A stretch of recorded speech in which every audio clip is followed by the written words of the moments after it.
Olá, seja muito bem-vinda, seja muito bem-vindo a mais um episódio da nossa série Mãe Também Precisa de Colo, uma iniciativa da Veleda para ajudar nós, mulheres, a cuidar melhor da gente, para que a gente possa cuidar melhor dos nossos filhos, das nossas filhas, das nossas crianças e assim garantir um futuro melhor para o nosso planeta. Mãe também precisa de colo. Eu sou mãe de dois, do Miguel e do João.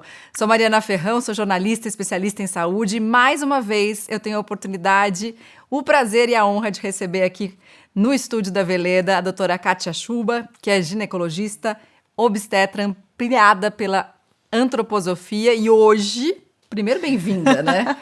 Hoje a gente vai falar aqui sobre mulher e mãe, esses dois papéis que se misturam na nossa figura e que em algum momento precisam começar também a se diferenciar para que a gente possa recuperar nossa essência de mulher, ainda que a gente esteja passando pelas transformações profundas da maternidade, né? Bem-vinda. Sim. Obrigada, Mari. Mais uma vez um prazer estar aqui com você, né?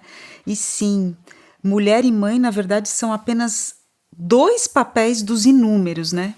A gente poderia ficar o dia inteiro falando aqui de todos os papéis que hoje temos. Exatamente. Mas antes de a gente começar exatamente o tema, eu quero te convidar para se inscrever aqui no canal da Veleda e maratonar todos os outros episódios dessa websérie incrível. Se você não assistiu, eu tenho certeza que você vai gostar muito de todo o conteúdo. Assiste esse primeiro e depois você vai lá e assiste os outros, porque tem muita informação bacana. A gente já falou sobre muitos temas essenciais para a maternidade e para a paternidade também. Eu vou começar falando um pouco de mim, porque eu me perdi muito na primeira maternidade, quando eu virei mãe do Miguel. Eu tinha 35 anos e eu olhei para a minha vida naquele olhar de não saber mais quem eu era. E olhei para mim como mulher e não me sentia mais mulher, eu me sentia mãe e ponto. E demorei bastante tempo para voltar a me sentir mulher, inclusive do ponto de vista de desejo sexual mesmo.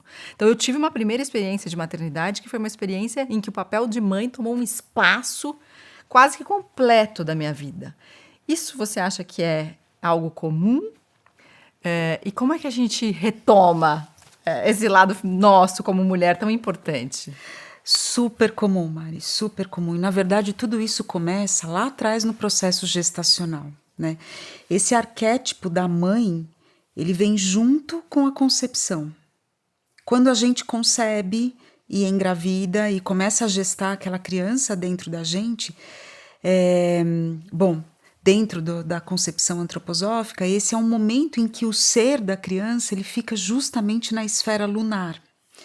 E a esfera lunar, a influência da lua na mulher, traz o desenvolvimento desse arquétipo da maternidade. E a gente vai crescendo como uma lua mesmo, né? Então essa imagem, ela acompanha a gente em todo o processo gestacional. E ela, a influência dela é que define muitas sensações, muitos sentimentos e essa relação que a gente estabelece com a criança. É totalmente essa atmosfera lunar, materna, que faz com que a mulher fique tanto tempo envolvida nesses cuidados e não se reconhecendo.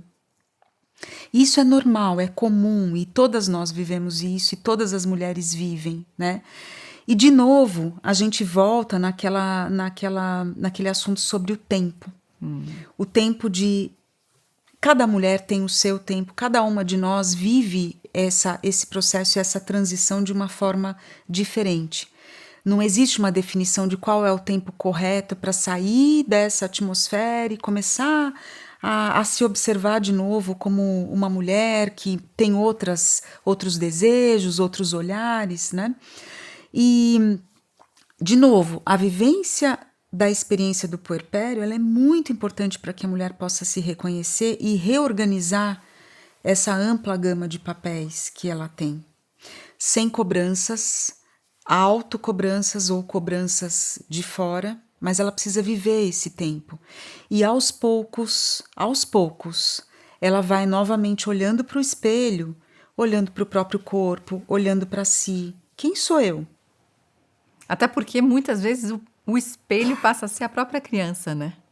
A criança é um grande espelho da gente. A gente se reconhece muito na criança e começa a ver nossos aspectos também representados ali naquele filho ou naquela filha. E a gente fala, nossa, eu tenho isso, né? Exatamente.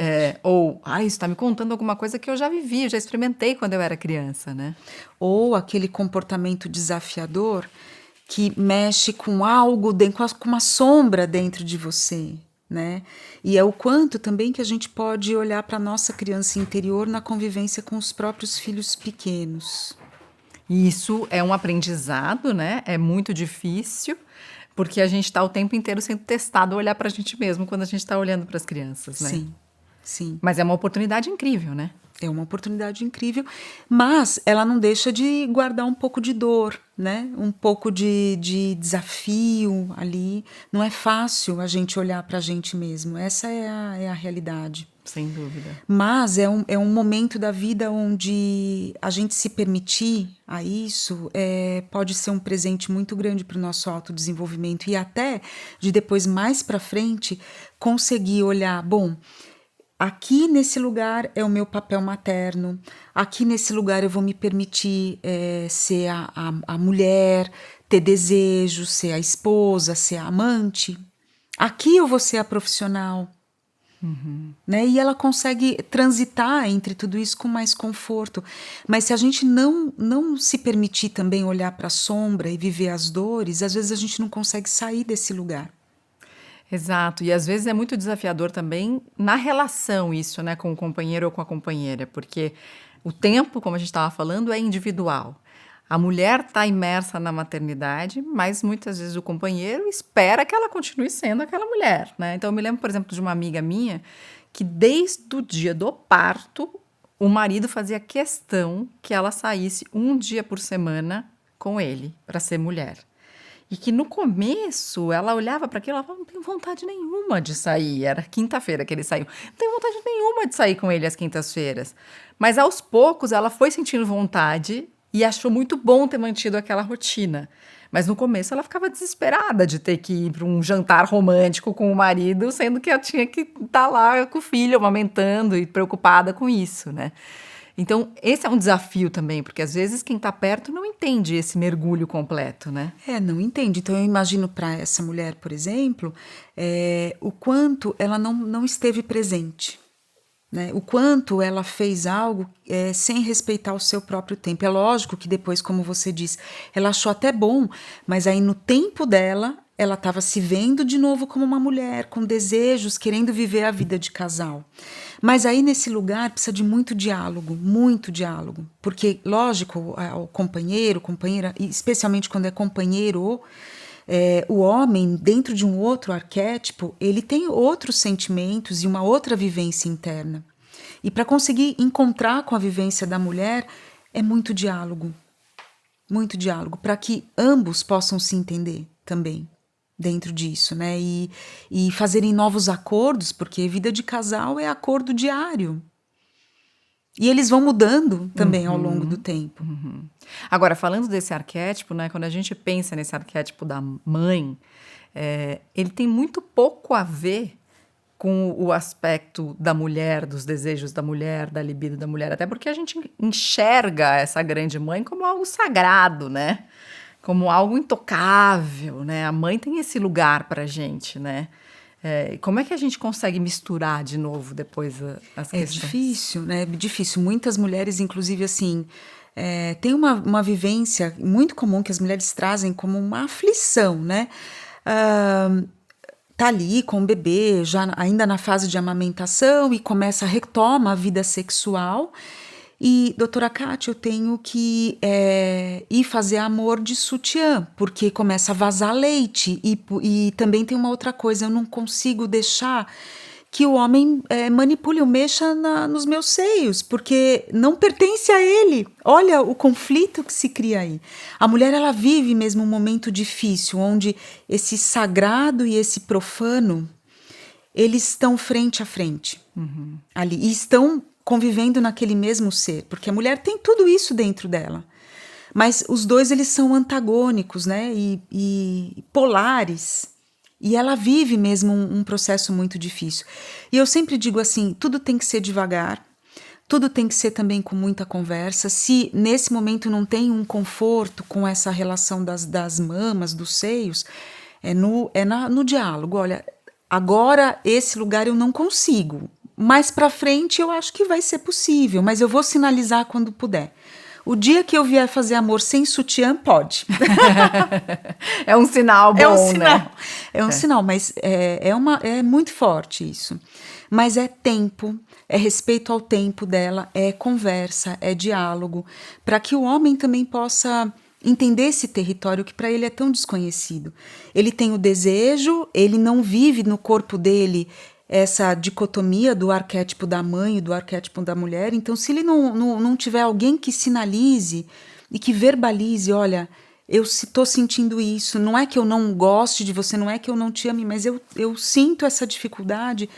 Se não houver isso ao longo do tempo, às vezes até os casais se distanciam e criam ali questões conjugais que às vezes são tão importantes e que faltava só essa chavinha do diálogo, né? Você acha que, de alguma maneira, os homens, você falou, no corpo deles, eles não vivem essa dicotomia, mas você acha que, de alguma maneira, eles também vivem essa ambiguidade entre o papel do homem e o do pai? De uma certa forma, sim, mas não na mesma proporção da mulher, né? Que fisicamente é muito forte. E essa vivência física, ela é muito misturada com a vivência emocional, porque o corpo todo se transformou. E o homem, ele não tem essa transformação, né? Ele passa pelo portal da paternidade também, mas fisicamente para ele é diferente. Então ele vive, sim, uma ambiguidade do pai, do homem, mas de uma maneira um pouco diferente e com proporções menores do que na mulher. Tem homens que, inclusive, passam a gestação tendo sintomas, como a mulher. É muito curioso isso, né? Eu já tive homens que, acompanhando o trabalho de parto da mulher, sentiam umas cólicas, assim, uma coisa diferente, como se também fisicamente estivesse vivendo um processo. Que interessante, né? E muitos homens que, no ponto de vista da vivência do puerpério, são tão participativos que eles se envolvem de uma maneira, inclusive energética, com a situação, que eles só não produzem leite, porque é muito intenso a forma como ele se relaciona. E nesses homens, às vezes, até essa questão do papel do homem, do desejo do homem, fica mais difícil ali para ele também conseguir separar uma coisa da outra, né?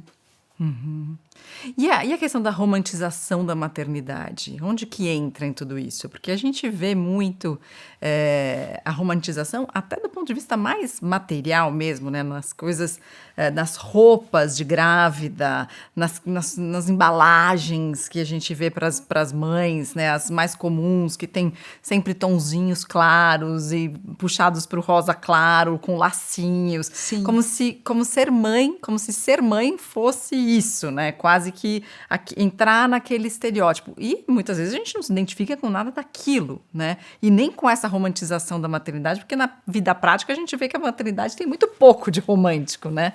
Nada. O que você acha que isso atrapalha também nessa relação entre, de novo, essa retomada como mulher, né? Ou como juntar, né, a mãe e a mulher dentro da gente? É complicado, porque, na verdade, essa romantização entra naquilo que a gente conversou sobre a idealização, né?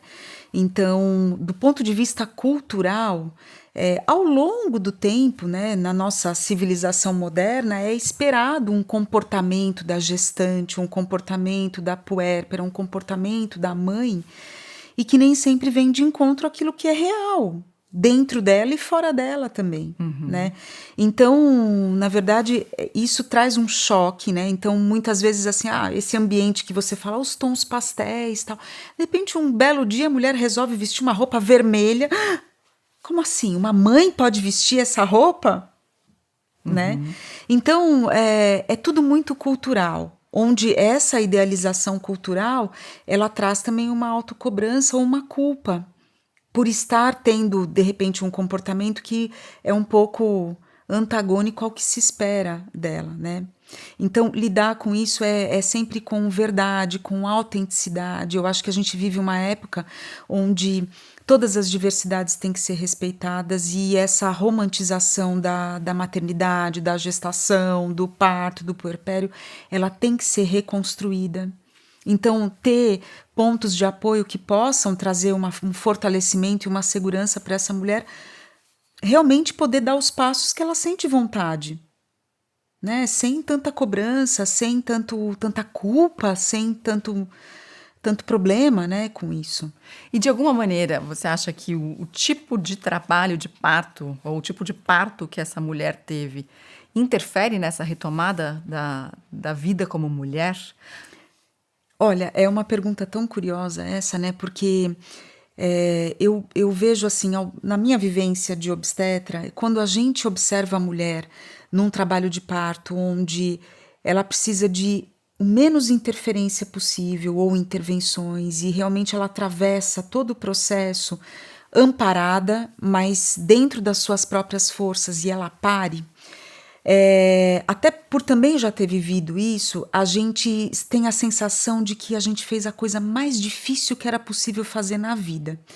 E eu sempre digo para essas mulheres o seguinte, assim, o processo do parto ele traz uma força que quando você olha para os desafios da sua vida, você olha e fala, e acha tudo muito pequeno. Se eu fui capaz de passar por tudo isso e dar a vida, dar a luz dessa forma, né, pelas minhas próprias forças, sem precisar de uma intervenção, sem precisar de uma cirurgia, sem mesmo com um pouco de medo, de insegurança, porque isso é absolutamente normal, eu vou ser capaz de fazer qualquer coisa. Eu me empodero. Então eu percebo que, assim, passar pelo portal do nascimento dessa forma mais natural, né, dentro desse processo, traz para a mulher um fortalecimento muito grande em todos os processos da vida e essa coragem, essa confiança para realmente respeitar o tempo e o dia que eu quiser vestir a minha roupa vermelha, eu vou vestir e eu não estou realmente preocupada se alguém vai se importar com isso, né? Uhum. Eu acho que ela se sente mais fortalecida para todos os outros desafios. Eu vivi muito isso nas minhas duas experiências. A primeira que foi uma cesárea, né, do mais velho, e depois um parto natural. E completamente diferente a sensação da cesárea, onde eu não entrei em trabalho de parto, onde eu não senti dor nas contrações, onde eu fui direto para uma cesárea, e a segunda, onde eu tive todo o processo do trabalho de parto e consegui parir sem anestesia, sem cirurgia, enfim, de uma maneira muito tranquila, até, entre aspas, se a gente pode chamar o parto de algo tranquilo. Mas como resultado disso, a sensação mesmo, até de volta para a mulher que eu sou, foi muito mais tranquila depois do parto natural. Porque para mim foi quase que um momento de junção entre o sagrado e o profano da mulher, o parto. Porque eu acho que também a gente vive a coisa visceral, da força, da dor, do não vou conseguir, mas ao mesmo tempo uma sabedoria que vem de algum lugar que a gente desconhece, que é muito anterior a gente mesmo e tá impressa no nosso corpo e que a gente manifesta ali instintivamente, né? E eu acho que esse lugar, ele une mesmo esses polos dentro da gente. Sim, assim, a vivência do parto dessa forma, Mari, ela faz com que a gente tenha a oportunidade de viver o ciclo completo. O momento do parto, no fundo, eu até também costumo dizer que ele é como se fosse o ápice dessa constituição da vida sexual da mulher, né? Que é o que tem de mais profundo nessa vivência do ser mulher. Uhum. Né? Então, quando ela fecha esse ciclo dessa forma, ela viveu todo o ciclo completo, não ficou nada para trás. Uhum. Né? E de fato é isso, é muito visceral, é muito, às vezes até animalesco, né? O que vem de reações do nosso corpo, e a gente se vê frente a isso, na nossa consciência de ser humano, traz essa sensação, eu vivi. E agora que eu vivi isso, eu posso me dar ao tempo de poder me entregar a essa outra fase e fazer a minha retomada. Uhum. Ela fecha o ciclo. E essa questão animalesca que você falou é interessante porque ela traz muito esse lugar da nossa força interna, né? Do quanto realmente a gente aguenta e que a gente às vezes nem sabe que aguenta, que a gente nem sabe que dá conta daquilo. né? Sim, e também essa constatação, Mari, do quanto o nosso corpo como um templo, ele é perfeito, porque às vezes a gente vive assim, ao longo da vida, sempre nessa coisa de que tem alguma coisa que não funciona tão bem, ou a gente não dá conta, o nosso corpo não dá conta de determinadas coisas, e às vezes até a própria mentalidade médica tradicional traz um pouco esses conceitos de que não, a mulher moderna ou a mulher de hoje não dá, não é para ela, não pode, então ela fica se achando de uma certa forma defeituosa, né? Quando ela tem essa oportunidade de viver tudo, ela fala, não, é tudo perfeito, meu corpo é perfeito, eu sou capaz, eu dou conta, e se eu dei conta disso, eu vou dar conta do resto. Inclusive de admitir que eu não quero ficar Exatamente. o tempo inteiro com meu filho, né?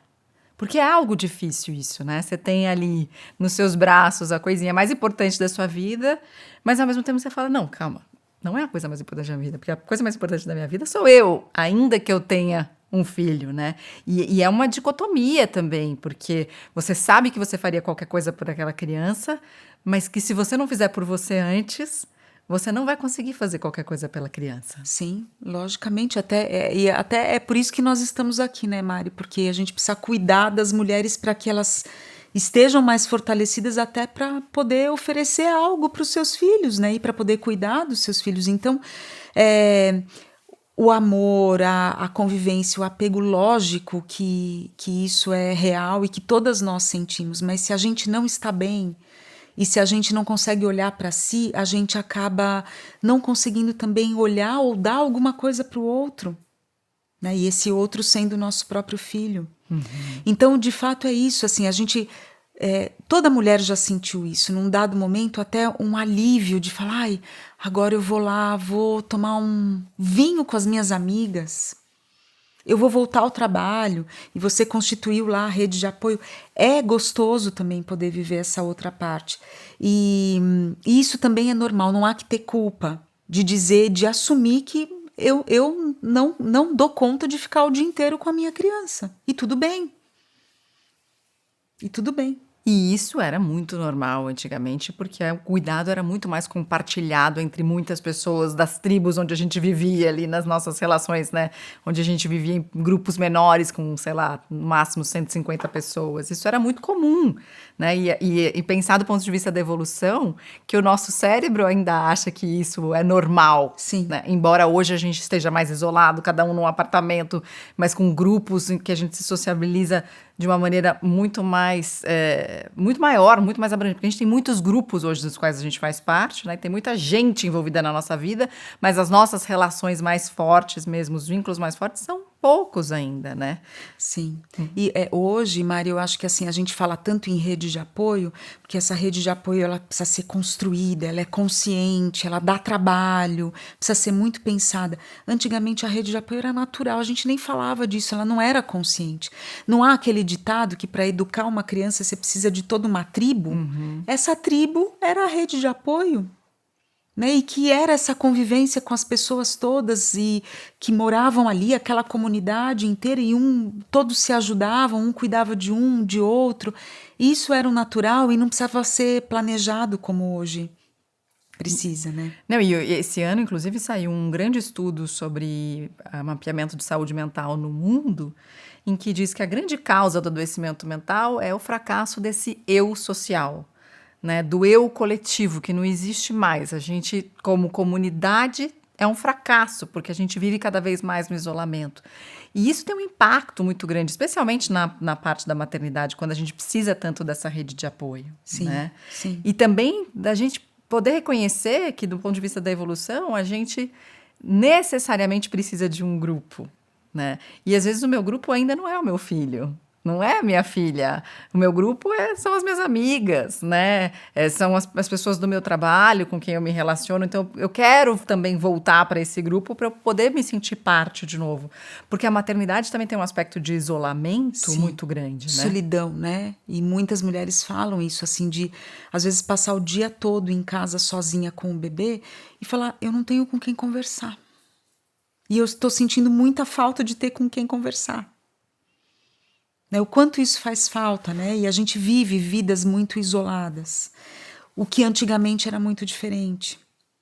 Falta em nós humanos a alma de grupo que existe nos animais. E talvez a alma não nos falte, né? Mas falta hoje a oportunidade da gente exercer essa alma, né? Esse desejo do grupo, porque o mundo está muito pouco colaborativo, muito competitivo, inclusive, Sim, né? sim. E se a gente olhar, por exemplo, a pandemia que a gente passou e que traz sequelas na saúde mental até hoje, né? Em jovens, em crianças, em adultos, a gente entende um quanto nós somos seres sociais, né? E o que a pandemia nos mostrou? Em relação ao isolamento, o quanto a gente sofre, né, de não poder encontrar uns aos outros, né? E ao mesmo tempo a gente desaprendeu um pouco a fazer as nossas, a se relacionar, né? Sim. Porque teve muitas pessoas que ficaram confortáveis, porque relacionar-se também é entrar em conflito. Não tem outro jeito de se relacionar, né? A gente sabe que qualquer pessoa com quem a gente vai se relacionar, em algum momento, mais cedo ou mais tarde, a gente vai ter conflito. Isso faz parte do desenvolvimento, mas às vezes a gente não quer assumir e não quer correr esse risco de entrar em conflito também, né? Não, com certeza.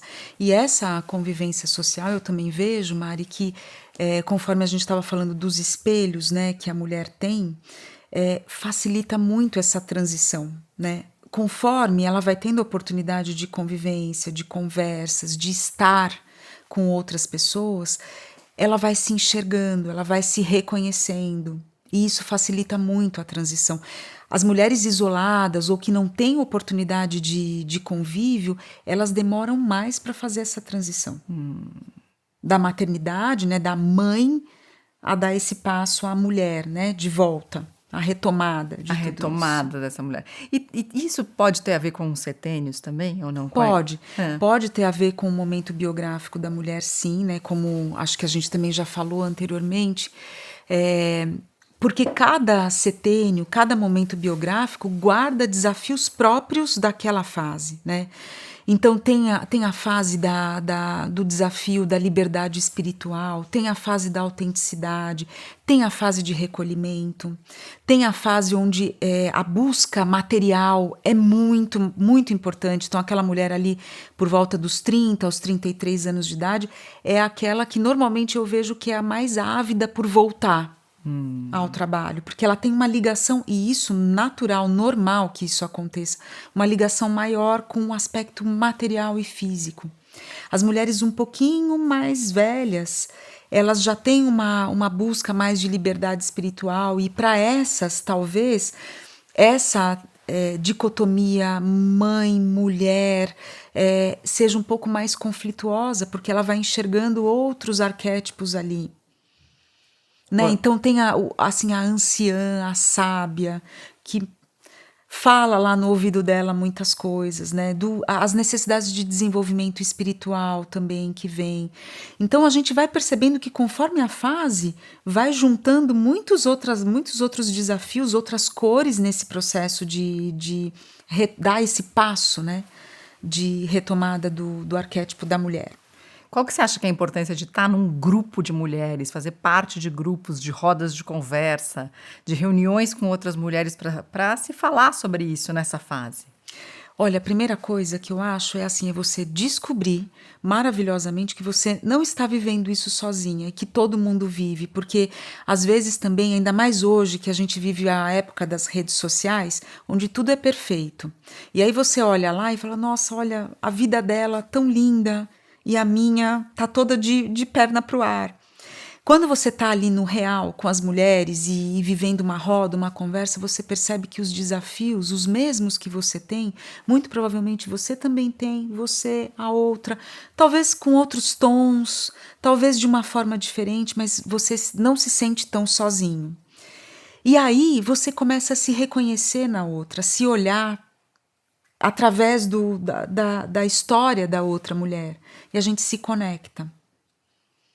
Isso é muito importante, né? Porque a gente está falando da força do grupo, né? Pra gente, do ponto de vista da nossa evolução. E a gente se sentir excluído e sozinho é meio uma questão de vida ou morte, né? Pro nosso cérebro, pro nosso entendimento, né? Sim. E ancestralmente, as mulheres, elas sempre tiveram uma sororidade, né? E que eu acho que hoje a gente está olhando muito mais para isso e fortalecendo essa convivência feminina, mas isso ancestralmente sempre foi uma coisa muito importante. E é onde a mulher ganhava força. No grupo. No grupo.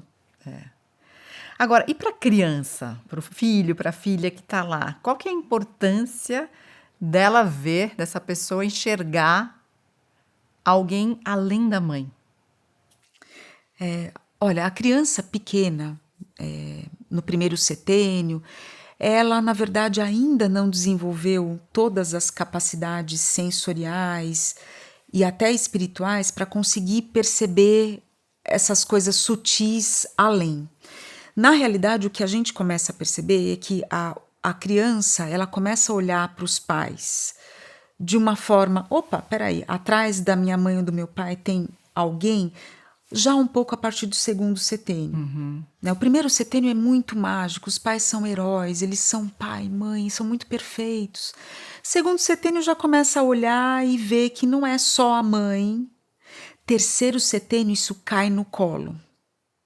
Terceiro setênio, assim, é onde todos os seus defeitos, né, eles são visualizados, eles são apontados, e se a gente não tiver a humildade de dizer para o filho e para a filha, sim, hoje eu não estou bem, hoje eu tive um dia difícil, eu não sou perfeita, como eventualmente é idealizado que seja, é aí que ele vai olhar para você com admiração.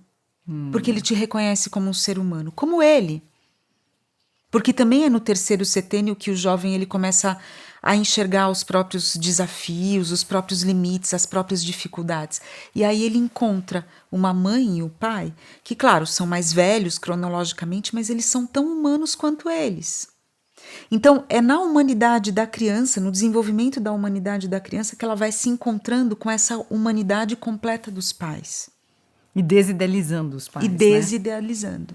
Né? E isso dá um certo alívio, né? Muito, muito. Porque pode ser muito desafiador ter alguém apontando os seus defeitos, mas também é muito gostoso a gente poder ser quem a gente é, né? Com todas as nossas fraquezas, com todos os nossos defeitos, na frente dos nossos filhos, né? Mas isso é uma construção também, né? É uma construção. Não é só porque as crianças vão enxergar isso só no terceiro setênio que a gente não deve fazer isso já nos primeiros, então, né? Eu acho que tem uma coisa fundamental aí que eu disse, né? Que a criança pequena, a percepção assim, minha mãe é uma mulher, minha mãe pode ter desejo sexual, ela não vai ter essa percepção de uma forma consciente. Mas a criança pequena, ela percebe tudo o que está acontecendo de outras maneiras. Você sabe que a educadora da infância, né, da minha filha, que fez um jardim de infância Waldorf, é uma pessoa que eu admiro muito, e ela nas reuniões que a gente tinha na época de jardim, ela dizia assim, não adianta você colocar o seu filho, filha, para dormir, descer para a sala e ir lá quebrar o pau com seu marido. Por mais que você não faça barulho e que ela não está escutando nenhuma briga, ela sabe o que está acontecendo. Uau!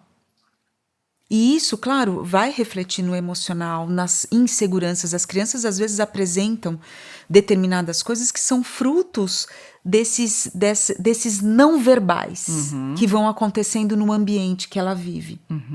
Então, a briga verbal, ela... lógico que os adultos hoje, né, procuram evitar ao máximo discutir, brigar na frente de uma criança pequena, mas um desentendimento, uma mágoa, uma coisa que ficou ali no não verbal, a criança vai perceber. Isso pode influenciar. E qual é o ideal daí? Porque as brigas e os conflitos vão acontecer, né? Entre os adultos. É dizer, olha, a gente teve um desentendimento, é coisa de adulto, tá tudo bem? Não esconder? Qual seria o... Na verdade, assim, por exemplo, essa situação que a educadora diz, né, de uma briga ali e a criança está dormindo, por exemplo, eu acho que, assim, a gente como adulto não somos perfeitos, obviamente, pode acontecer de brigar, de discutir e passar por alguma situação assim, mas eu acho que à medida em que nós como adultos somos capazes de depois nos entender de novo, nos perdoar e mudar a convivência, isso vai refletir na criança sem a gente precisar falar nada. Então a gente não precisa passar a nossa vida pedindo perdão ou desculpa porque ontem nós discutimos, mas está tudo bem agora, fique tranquilo. Não. É esse esforço da autoeducação, do autodesenvolvimento. Hoje deu tudo errado, a gente discutiu. Amanhã, olha, vou te pedir perdão por algo que saiu do meu controle, a minha necessidade daquele momento que não estava sendo atendida era essa, eu entendo a sua, e vamos entrar num acordo, porque os pais se harmonizando, isso vai refletir completamente na criança sem a gente precisar falar nada. Do mesmo jeito que a criança sabe da briga, ela sabe das pazes também, né? A Exatamente. gente não precisa mencionar isso. Não. Mas às vezes as crianças perguntam, né? Eu tenho um filho Sim. que ele percebe tudo, ele fica assim, né? Tipo, olhando pra... O que aconteceu? O que vocês estão discutindo? Mas ele é um pouquinho mais velho. Ele tem 10, mas ele era assim desde os 5, vai. Então, é uma criança muito antenada nessa leitura do não verbal. Do não verbal. Acho que todas as crianças são, mas nele especificamente eu consigo ver essa leitura e essa preocupação. Então, com ele, por exemplo, eu sempre tive a preocupação ou o cuidado de dizer. Porque como eu sabia que ele estava percebendo que ele estava me olhando com uma cara de querer entender, pelo menos dizer para ele, sim, hoje a mamãe não está bem. Então, mas aí essa é a verdade, Mari.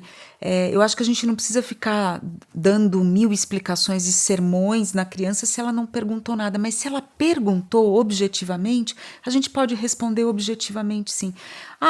Brigamos, não fiquei bem, mas agora tá tudo bem e ponto. É interessante isso, né? Como elas percebem e como isso também nos afeta, né?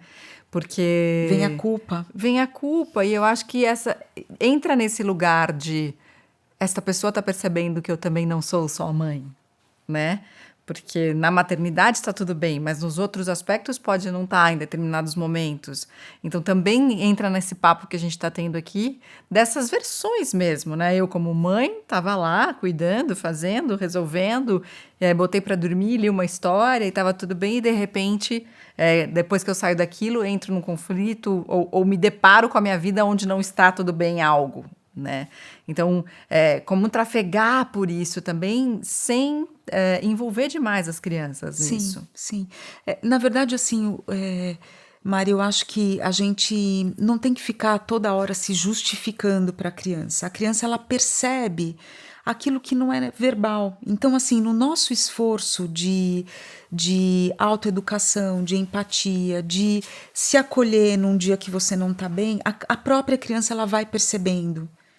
E não precisa passar pelo consciente. Quando ela tiver maturidade, que é lá na adolescência que vem isso, para olhar para esses pais como seres que não são só mãe e pai, aí abre-se muitas portas de diálogos muito interessantes, onde eles vão entendendo quem verdadeiramente são esses pais.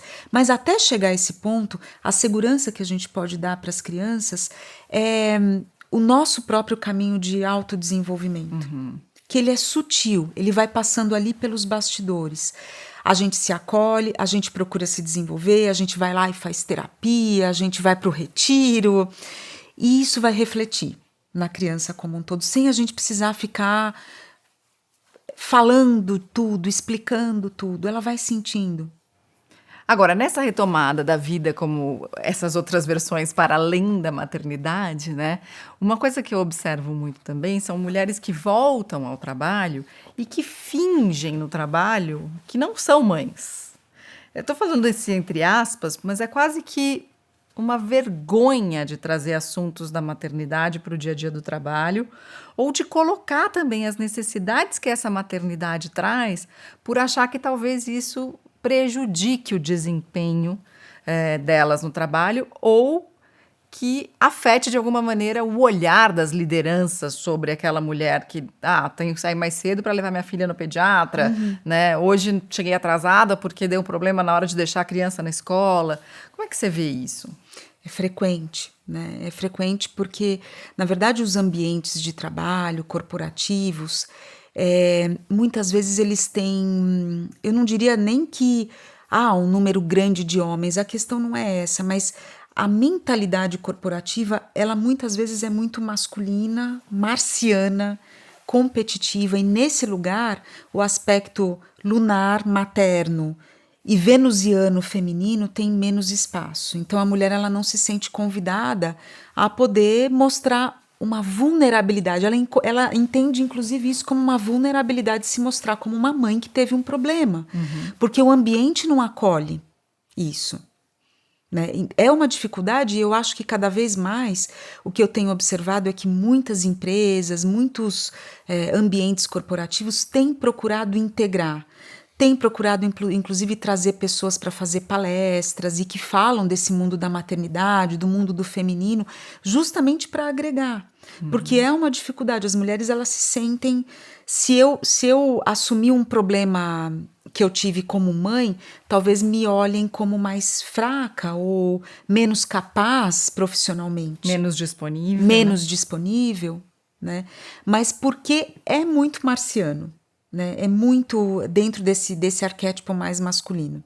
E essa questão da disponibilidade, né, eu acho que ela tem vários aspectos, mas o quanto é importante, às vezes, a gente não estar disponível, né? Não estar disponível para os nossos filhos, às vezes não estar disponível para os nossos companheiros ou companheiras, não estar disponível para o nosso trabalho, mas a gente quer estar disponível para tudo o tempo inteiro, né? E a própria tecnologia força uma disponibilidade que às vezes a gente não tem internamente, né? Exatamente. E aí eu pergunto, né? Onde e quando a gente está disponível para nós mesmas?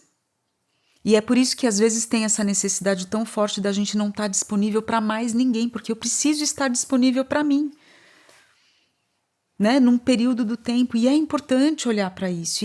E assim, é fundamental assumir que é necessário isso. Só que é um aprendizado, porque para você estar disponível para si, você tem que aprender a dizer alguns nãos.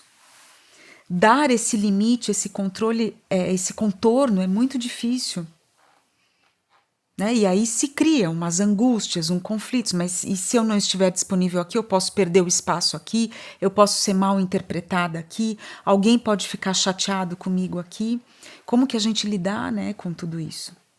Mas também se a gente não fizer, né?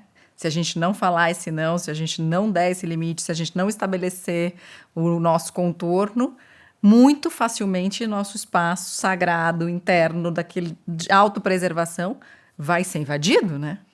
Mas a gente tem que aprender isso com o tempo. E biograficamente, Mari, a gente vai, ao longo dos setênios, aprendendo a fazer isso melhor. Normalmente, quando somos mais jovens, existe uma dificuldade maior. E cria-se uma ansiedade em torno disso, porque você sente, tem um chamado interno de que, nossa, eu preciso olhar para mim, eu preciso estar disponível para mim, mas não dá tempo agora, não tenho tempo agora, vai deixando. Em que setênio a gente aprende a fazer isso? Olha, eu acho que a partir ali dos 35 começa a vir com mais força opa, peraí, tem alguma coisa que está me incomodando, eu estou muito invadida, eu preciso contornar melhor, eu preciso dar mais limite. A partir dos 42, vem com força total. Não abro mão do meu tempo, né? Não abro mão. Porque já entendi que isso é absolutamente fundamental para poder exercer todas essas funções, né? Para além da maternidade, todas as funções que uma mulher pode ter, né? Exatamente. E se eu tivesse que dar, de novo, algumas dicas para a gente poder fazer essas transições, né? Da maternidade para essas todas versões de uma mulher, o que você diria para quem está assistindo a gente? Assim? Primeiro, esteja com outras mulheres, né? Então, a gente volta naquele nosso ponto do quanto é importante a gente se espelhar, a gente poder olhar uma para outra e se reconhecer nas nossas dificuldades, nas nossas dores, nas nossas alegrias. Eu acho que a convivência feminina é muito, muito fundamental. Não é à toa que tantas mulheres hoje têm procurado médicas, né, ao invés de médicos, né? Não é nenhum problema de gênero, mas porque existe essa identificação, né? Esse reconhecimento maior.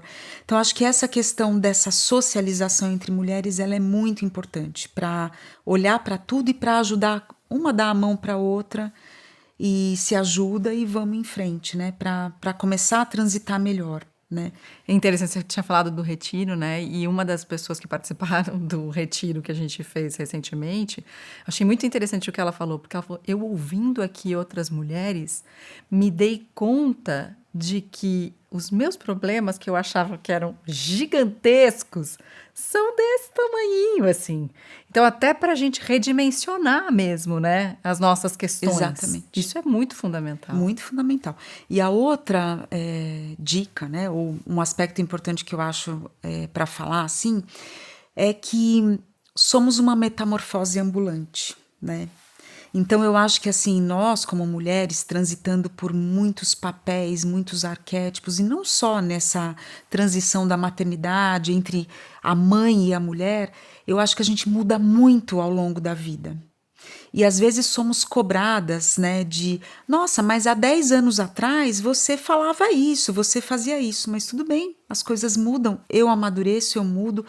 A minha forma de pensar, a minha forma de sentir, a minha forma de agir muda.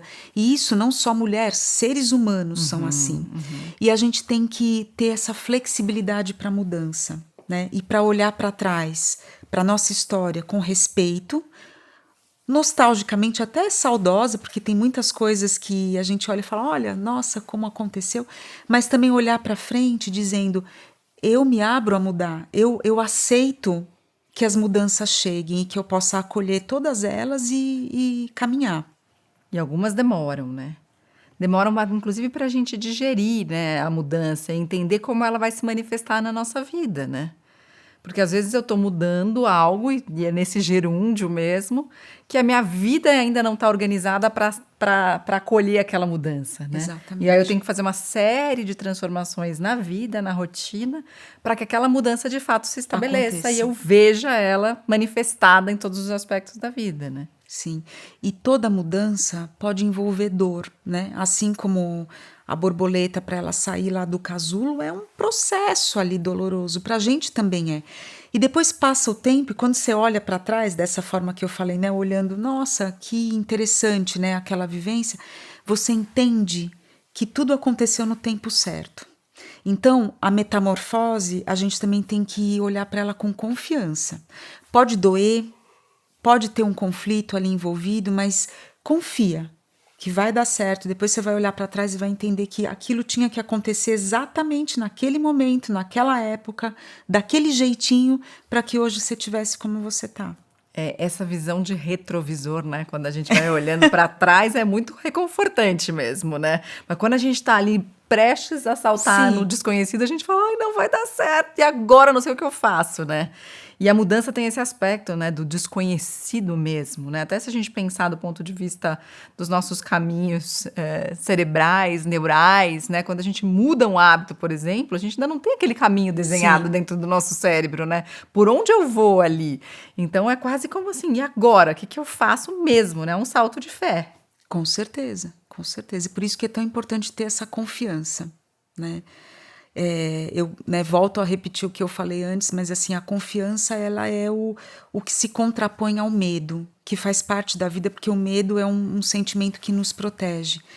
E não é que a gente tem que sair destemido, corajoso, não, confia. E é na confiança que a gente consegue deixar o medo no devido lugar dele.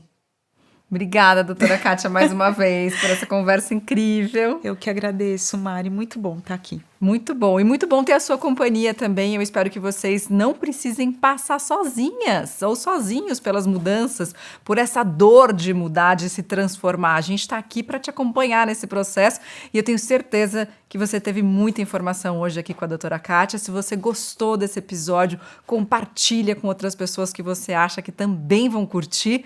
E se você não assistiu todos os nossos episódios ainda, se inscreve aqui no canal da Veleda para poder maratonar, porque tem muito conteúdo bacana. Se cuida e a gente se vê.